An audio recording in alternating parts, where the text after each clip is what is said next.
Bienvenidos en Contexto, mi nombre es Sebastián Salazar y los voy a acompañar los siguientes 30 minutos. El tema que nos trae hoy aquí es el acceso a la educación en nuestro país. Si bien se ha logrado avanzar bastante en términos de educación básica, queda mucho camino por recorrer. Esto es lo que vamos a conversar más adelante. Esto es En Contexto. En Contexto llega gracias a la Fundación Naumann, Universidad César Vallejo, examen de admisión 21 de febrero y Los Portales.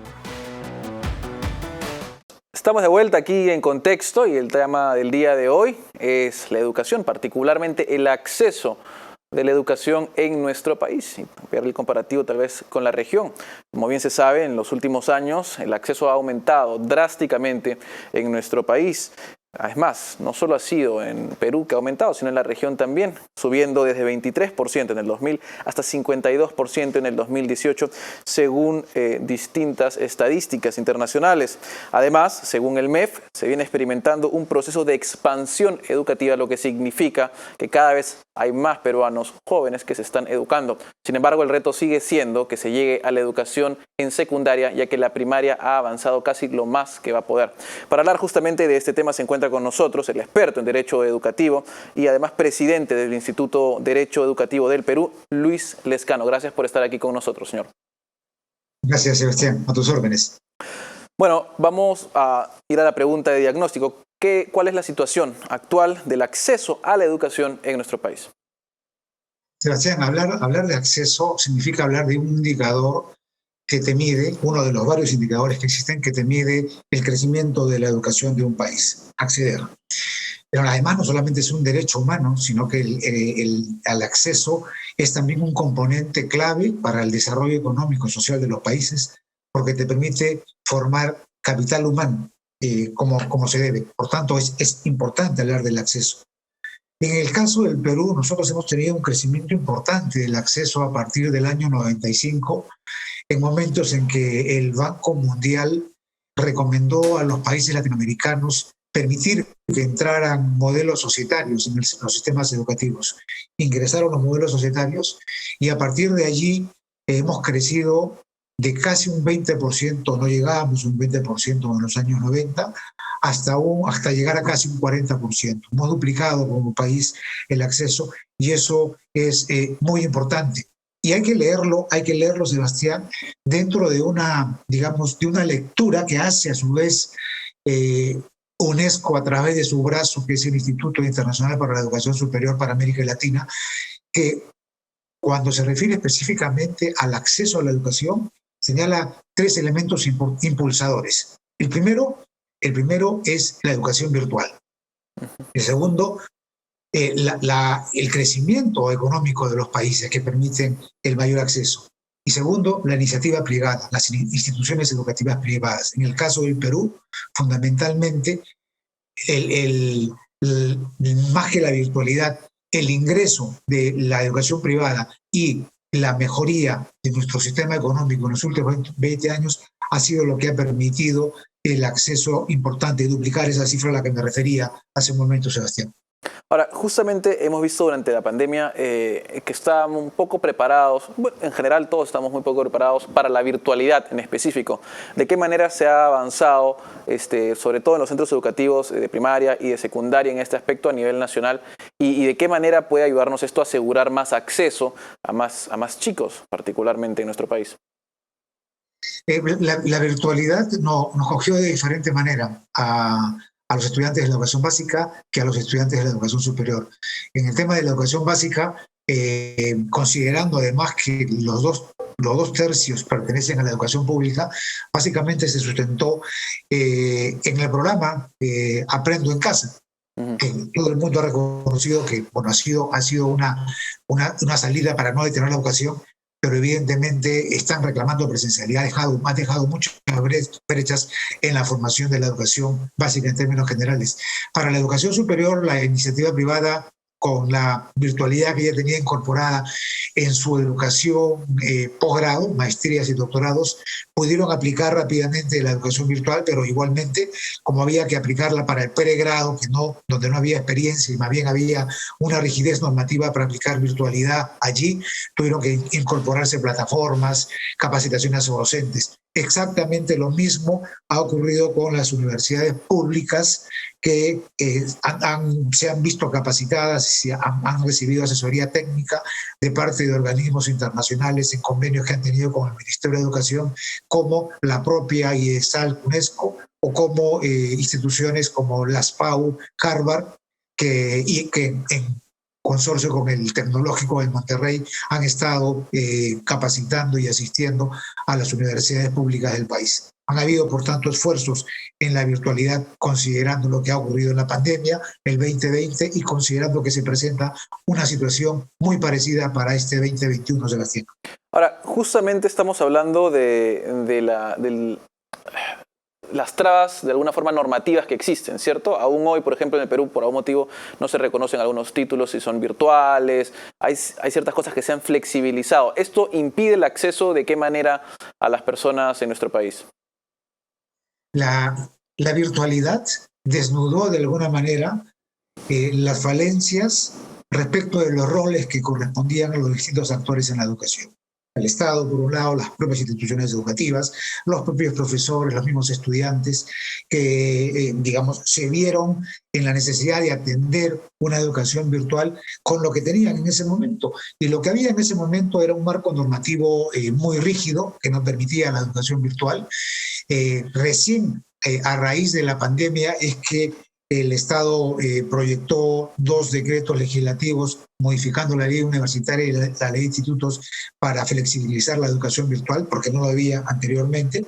Pero al mismo tiempo se han notado trabas en los procesos administrativos internos, algunas más serias que otras. Por ejemplo, en el caso de los institutos y las escuelas, en este momento, por ejemplo, si es que quieren ofrecer una educación semipresencial y a distancia, tal como se ha postulado con la modificación de la ley de institutos, es sencillamente imposible porque las ventanillas están cerradas. No se permite oferta educativa nueva que incorpore programas semipresenciales o a distancia, porque todavía no han acabado de diseñar las normas técnicas. Hace un año, y todavía eso no ocurre, de manera de que no es posible entrar a una educación virtual realmente estructurada y con una autorización de parte de la autoridad. Y en el caso de las universidades, sí hay una ventanilla abierta, es cierto, a través de la SUNEDU, pero lamentablemente las demoras en las respuestas, los pedidos burocráticos que se realizan en los procesos administrativos,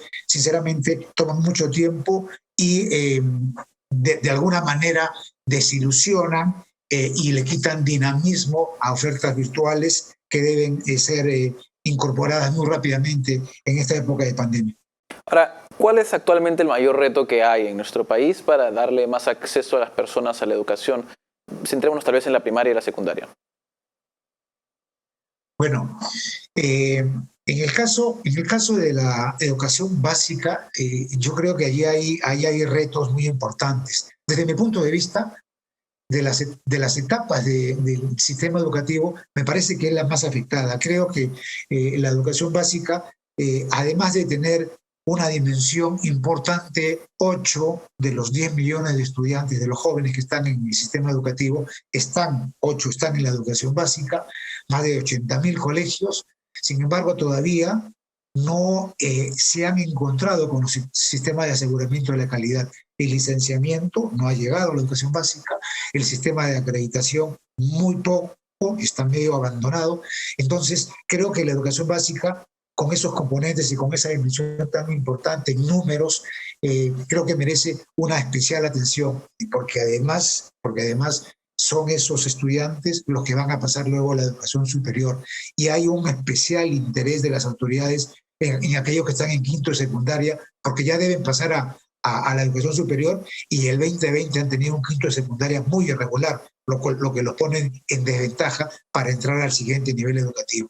En mi opinión, la educación básica merece una atención especial dentro de la problemática. Súmale a eso, Sebastián, el problema de infraestructura, esa brecha que llega a los 100.000 millones de soles para los colegios, es también un tema importante que no se soluciona en un quinquenio de gobierno. Ahora, y justamente me parece tal vez podamos poner de nuevo el gráfico que creo que alguna vez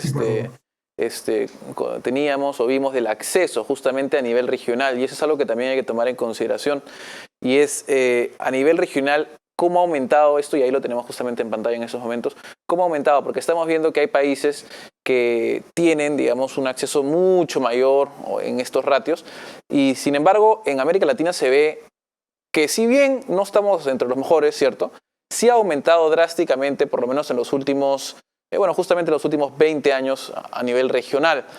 ¿De qué manera podríamos llegar a los niveles tal vez que hay, que se ven además en Alemania, en Europa particularmente, y en Estados Unidos o en Norteamérica?